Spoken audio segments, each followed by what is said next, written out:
Solomon Pratt was 41 years old the night his wife tried to steal his life from underneath him while he slept in the same bed.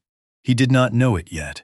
That part came later, on a rainy Tuesday, in a CPA's office that smelled like burned coffee and old carpet, when a number on a tax form told him a truth his wife had been hiding for 3 years. But we will get to that. What matters first is this. Solomon was the kind of man who believed, with every functioning cell in his body, that consistency was a form of love. Not the loud kind. Not the kind that announces itself in the foyer and waits for applause. The kind that gets up at 5:14 every morning, because that is 4 minutes before the alarm, and those 4 minutes of silence in the kitchen, standing barefoot on cold tile with a cup of coffee he made himself, are the only minutes of the day that belong entirely to him. He ran a small but respected HVAC contracting company in Charlotte, North Carolina, 14 employees, a fleet of 6 vans, all white, all clean, because Solomon believed the outside of the van told the customer what would happen inside their house. He attended every one of his daughter's piano recitals, including the one where she played the wrong song entirely, and did not appear to notice. He helped his mother-in-law carry groceries every other Sunday, even though his lower back had been making a sound like a door hinge since about 2019, and showed no interest in stopping. His mother, before she passed, had a way of saying things that sounded simple until you carried them around for a few decades and realized they were structural. She told him once, while seasoning a cast-iron skillet at the kitchen counter with the patience of someone restoring a cathedral, "A man who needs everyone to see what he's doing hasn't finished doing it yet." Solomon took that sentence into adulthood, the way some men take a pocket knife, quietly, everywhere. Then one evening in late September, in a CPA's office on the 3rd floor of a building whose elevator had been out of service for longer than anyone could comfortably explain, a woman named Patricia Yoon set a printout on the desk between them and pointed at a line item with the eraser end of a pencil. "Solomon, there is 214,000 missing." She said it the way a doctor says a test result that changes the visit from routine to something else. No drama, just clarity delivered with enough space around it for the listener to catch up. Solomon looked at the number. He looked at it for 6 seconds. Then he leaned back in his chair, folded his hands across his stomach, and asked a question he already suspected the answer to. Missing how? Redirected. Over the last 3 years. Monthly transfers from your business operating account into a secondary account I've never seen on your books. The routing number traces to a joint account. Your wife's name is on it, but there's a second name I don't recognize. She slid a second sheet across the desk. The name on the account was Broderick Lane. Solomon had never heard that name before. He would come to know it very well. He thanked Patricia. He drove home. He pulled into the driveway and sat in the truck for 7 minutes with the engine off, watching the living room light through the front window. His daughter, Iris, was 9 years old. She was probably on the couch right now with her reading log and a juice box, pretending to count pages while actually thinking about something vastly more interesting. His wife, Janelle, was probably in the kitchen, heating something up, checking her phone between stirs. He did not go inside angry. He did not go inside at all. Not yet. He put the truck in reverse, drove to a gas station 2 miles away, bought a bottle of water he did not drink, and sat in the parking lot under a light that buzzed and flickered like it was trying to make a decision about whether to stay on. His hands did not shake. His breath did not hitch. What happened instead was slower and in some ways worse. A stillness settled over him, the kind that arrives not from calm, but from the sudden, total understanding that the ground you have been standing on is not the ground you thought it was, and the body, recognizing this before the mind can fully articulate it, simply stops. Not in defeat, in recalibration. Solomon recalibrated. What psychologists sometimes call hypervigilance, the state of heightened awareness that follows perceived betrayal, settled into Solomon's nervous system that night and did not leave for months. But unlike the version that destroys people, the kind that turns every sound into a threat and every silence into suspicion, Solomon's hypervigilance was directional. He pointed it somewhere useful. He called his cousin, Dwight, the next morning. Dwight was not a lawyer, but he had been divorced twice with the particular efficiency of a man who learns fast and documents everything. He gave Solomon one name, Reginald Odom, family law, 17 years in practice. The kind of attorney whose voicemail greeting was exactly 9 seconds long and communicated, without saying so directly, that he did not have time for anything that was not the point. Solomon met Reginald at his office on a Thursday afternoon. He brought the printouts from Patricia. He brought 3 years of bank statements he had spent 2 nights organizing at his kitchen table after Janelle and Iris were asleep. The papers spread across the wood like a map of somewhere he had never agreed to go. Reginald read through them. He did not rush. When he finished, he removed his glasses, set them on the desk, and looked at Solomon with an expression that was not sympathy, exactly, but something adjacent. The look of a man who has seen this particular architecture of betrayal before and still finds it worth taking seriously. She has been siphoning from your business for 3 years. The joint account with this Broderick Lane individual suggests either a personal or financial partnership, possibly both. You need to determine which before you move. How? Carefully. Over the following weeks, Solomon moved with the disciplined patience of a man who understood, perhaps for the first time in his marriage, that the most dangerous thing he could do was act too soon. Behavioral economists call this strategic delay, the deliberate postponement of action, in order to maximize the value of the eventual response. Solomon did not know the academic term. He simply understood, in the way his mother had taught him to understand things, that a man who swings before he sees the pitch is a man who misses. He hired a forensic accountant through Reginald's office. He quietly changed the passwords on every business account, rerouting alerts to an email address Janelle did not know existed. He opened a separate trust in Iris's name with a bank on the other side of town, funding it with personal savings he had kept in a credit union since before the marriage. At home, nothing changed. He still cooked breakfast on Saturday mornings, still drove Iris to piano, still asked Janelle about her day with the same steady interest he had always shown, even though the answers now passed through a filter they hadn't before. He was not pretending. He was protecting. There is a difference, though from the outside they can look identical. Janelle did not notice. This is not because she was unintelligent. She was, in fact, sharp in the particular way that people who have maintained a deception for years are sharp, alert to disruptions, sensitive to shifts in routine. But she had made the error that most people who deceive for a long time eventually make. She had mistaken her husband's consistency for obliviousness. She believed that because Solomon did not ask questions, he did not have them. She confused his steadiness with simplicity. It was, in psychological terms, a fundamental attribution error of the highest order. She saw his quietness and assumed the absence of perception. In reality, it was the presence of extraordinary restraint. The second development arrived in November, from a direction Solomon did not expect. Janelle's mother, Lorraine, called him on a Sunday evening. Lorraine was 68, a retired school principal from Raleigh, who still corrected grammar in casual conversation and had once made a FedEx driver cry by explaining, with devastating politeness, that the word irregardless did not exist.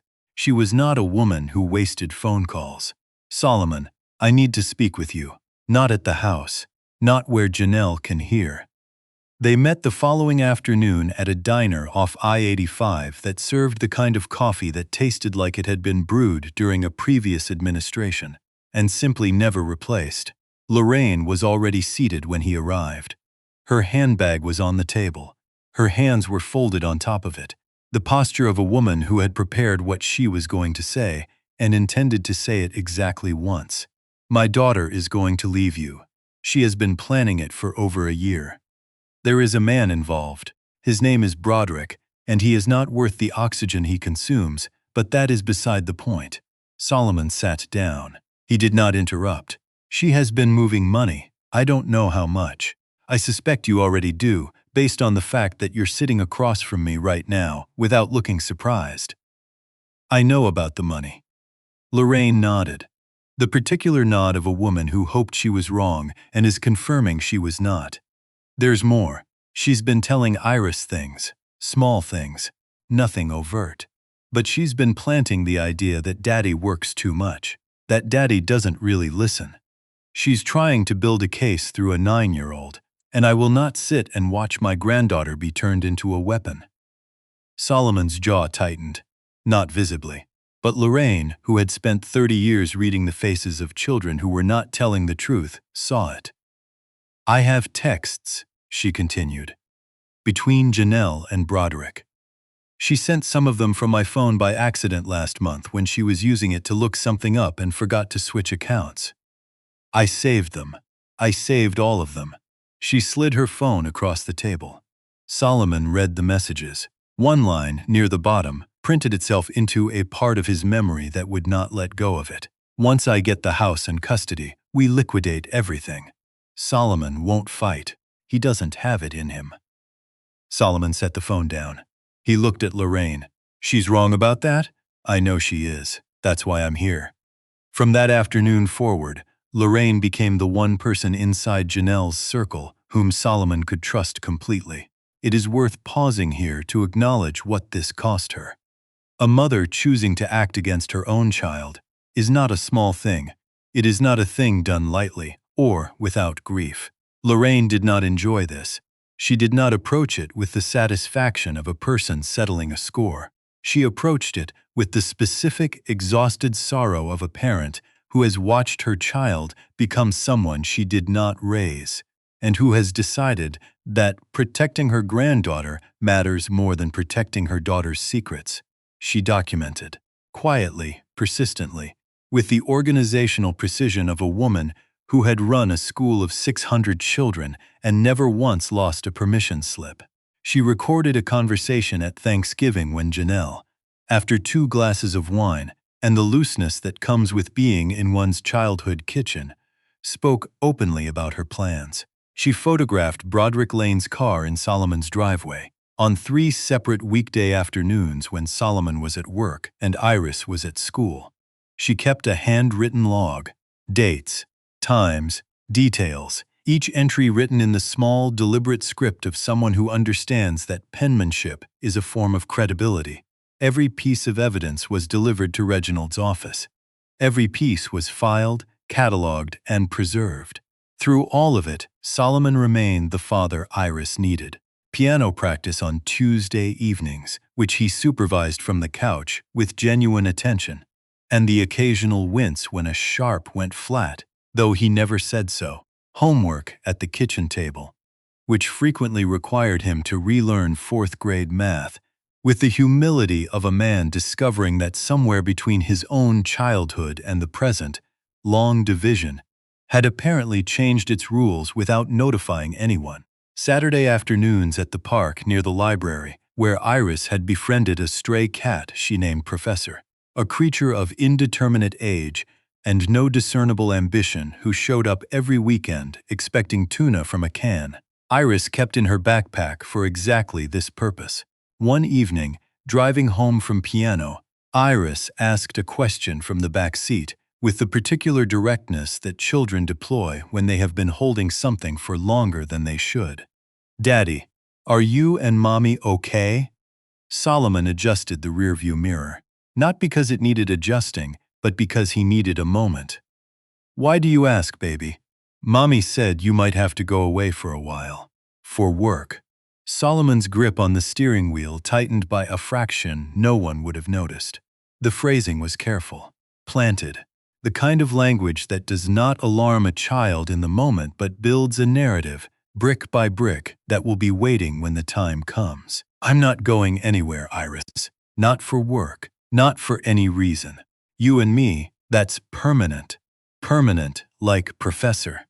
More permanent than Professor." She considered this. She accepted it. The conversation moved to the question of whether cats dream, and if so, what about, and Solomon let the evening carry them both somewhere lighter.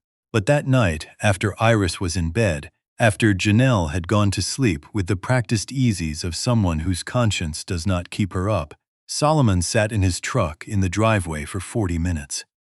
The engine off, the windows down, the November air sharp enough to feel like a decision. He was not angry. Anger had come and gone in the first weeks, a hot, disorganized thing that wanted to break dishes and make phone calls at 2 a.m. He had let it pass through him, the way weather passes through a valley.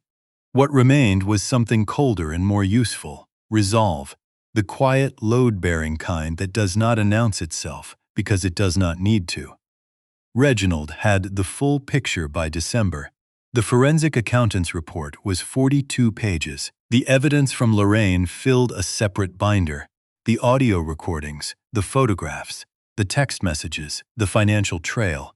All of it organized with the meticulous clarity of a case that had been built to withstand every objection before it was ever filed. "We file in January," Reginald told him over the phone.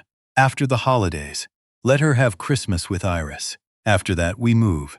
Solomon agreed, not because he was being generous, because he understood that Iris deserved one more Christmas where both parents sat in the same room and watched her open presents, and because his mother had taught him that how you handle the end of something matters as much as how you build the beginning.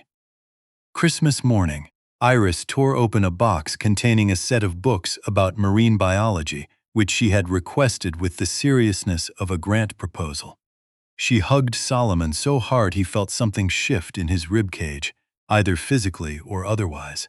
Janelle sat on the couch in a red sweater, smiling the smile of a woman who believed she was 10 steps ahead. She was not. On January 7th, a Tuesday, Janelle came home from what she described as a lunch with a friend and found Solomon sitting at the kitchen table. His hands were folded. A manila folder lay in front of him. Iris was at Lorraine's house. This had been arranged. "Sit down, Janelle."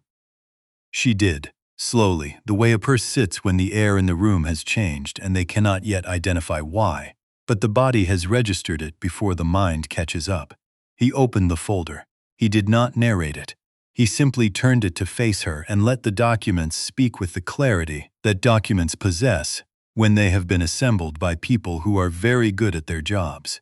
The forensic accountant's summary: 3 years, $214,000 in redirected funds, the joint account with Broderick Lane, the text messages, the photographs, the audio recording from Thanksgiving, in which her own voice, casual and wine-loosened, laid out the plan in terms so specific they read like a business proposal.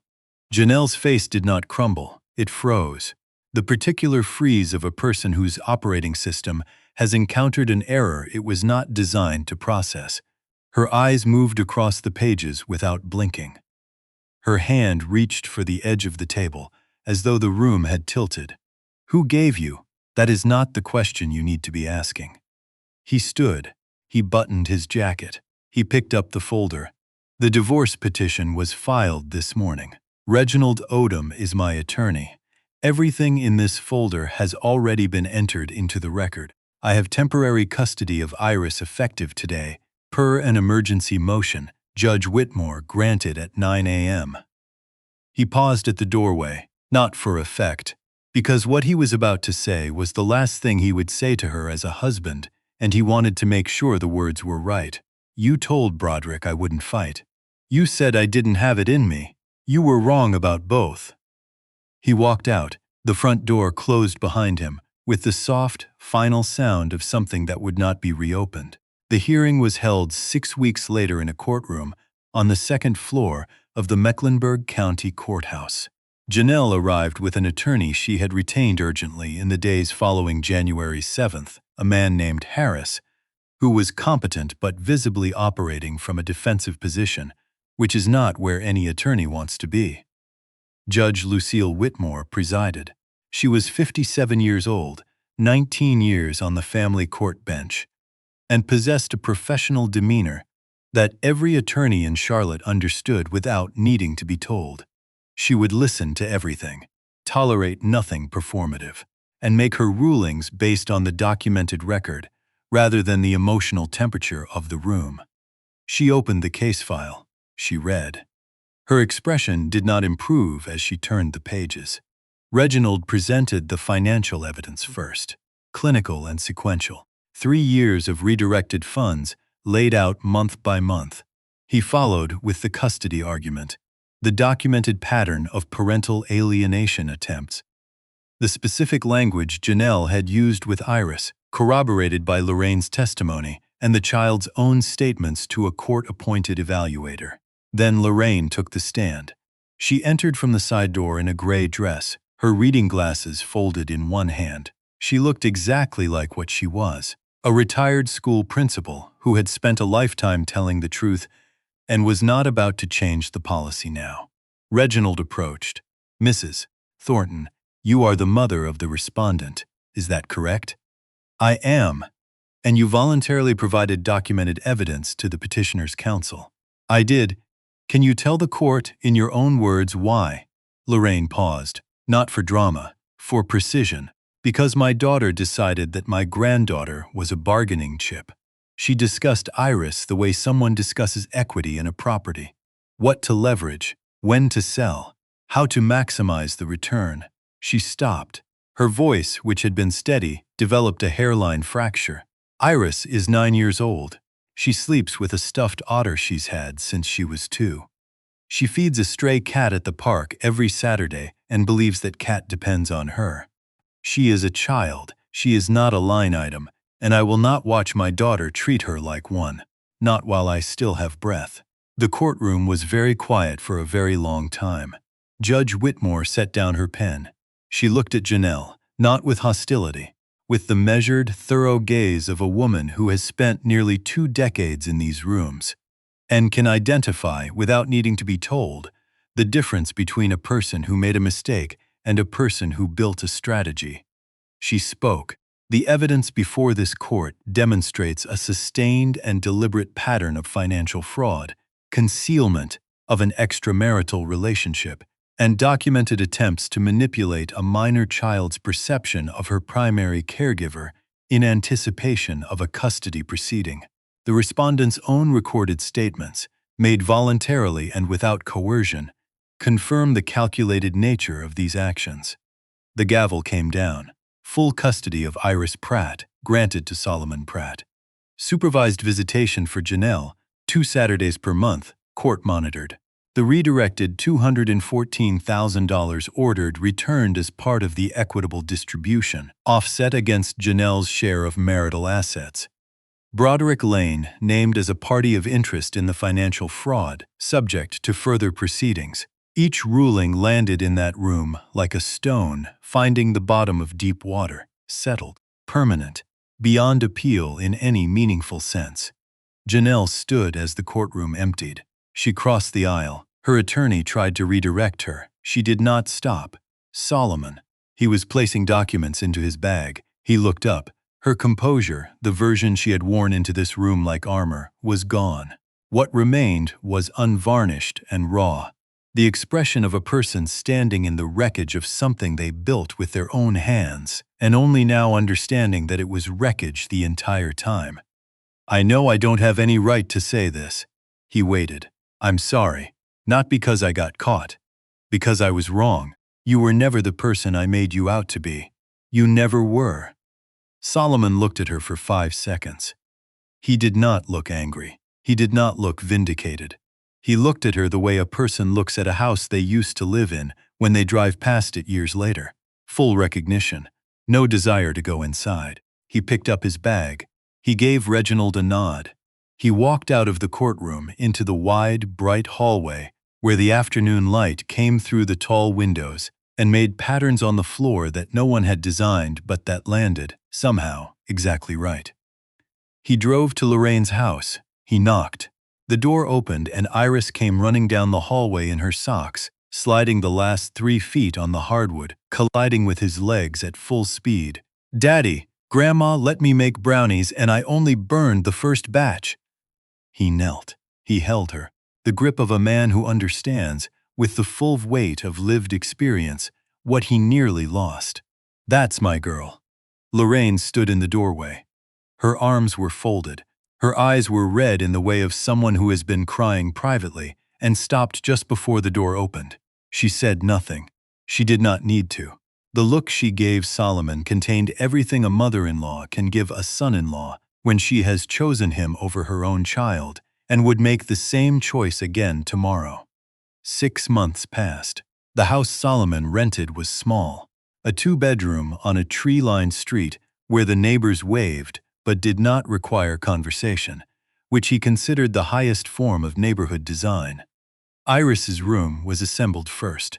Purple walls, because she had been adamant, and a bookshelf that Solomon built himself on a Saturday afternoon from lumber and a YouTube tutorial that assumed a level of competence he did not possess, but eventually achieved through persistence, and a vocabulary of profanity he kept strictly internal.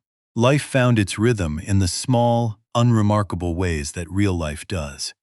Morning drop-offs with a travel mug of coffee that Iris insisted on carrying to the car for him, a ritual she performed with the gravity of a surgical nurse handing off an instrument. Evening homework sessions that frequently devolved into philosophical debates about whether whales were technically fish, a question Iris treated as open, despite all available evidence. Saturday trips to the park, where Professor the cat continued to appear with the reliability of a government employee and the enthusiasm of someone who has never once doubted that tuna will be provided. One Tuesday evening, Solomon attended a community business networking event at a brewery downtown. He had almost not gone. The kind of almost that involves putting on shoes, taking them off, sitting on the bed for 4 minutes, and then putting them back on because something, habit or hope, or simply the understanding that forward is the only direction that leads anywhere, moved him through the door. He met a woman named Joelle. She was 33. Physical therapy in a tipper, about posture that she delivered with the cheerful conviction of an evangelist, and a laugh that arrived without warning and stayed longer than expected. She asked about Iris before she asked about the business. She listened to the hard parts without trying to fix them. When she eventually said, "You sound like someone who got through something real," she said it without pity, which was the only way Solomon could have received it. Joelle met Iris on a Sunday afternoon, introduced as Daddy's friend, which Iris accepted with the polite skepticism of a child who understands more than she indicates. After 10 minutes of careful evaluation, Iris asked if Joelle knew anything about marine biology. Joelle said she knew that octopuses had 3 hearts. Iris said, "Most people don't know that." Joelle said, "Most people don't ask the right questions."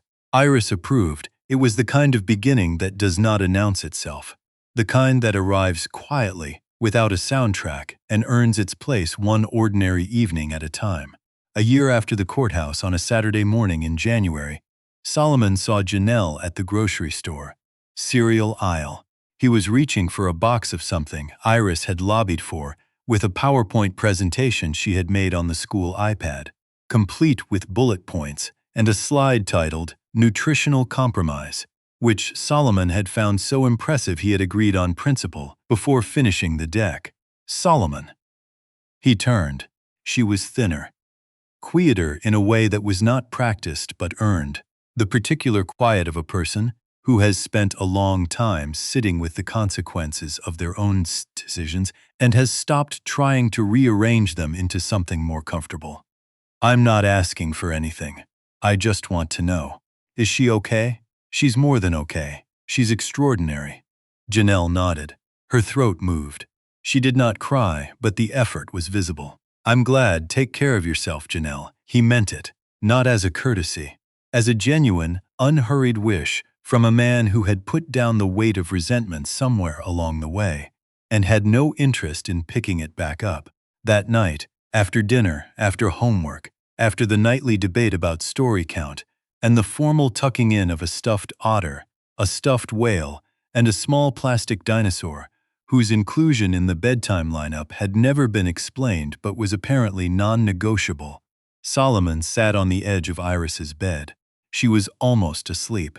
One hand curled loosely around two of his fingers, the same way it had since the night she was born, and a nurse placed her in his arms, and the entire architecture of his priorities rearranged itself around a 7-pound center of gravity. He spoke quietly, barely above the sound of the house settling around them. "You are the best thing I ever built, baby girl. Not the company, not the house. You.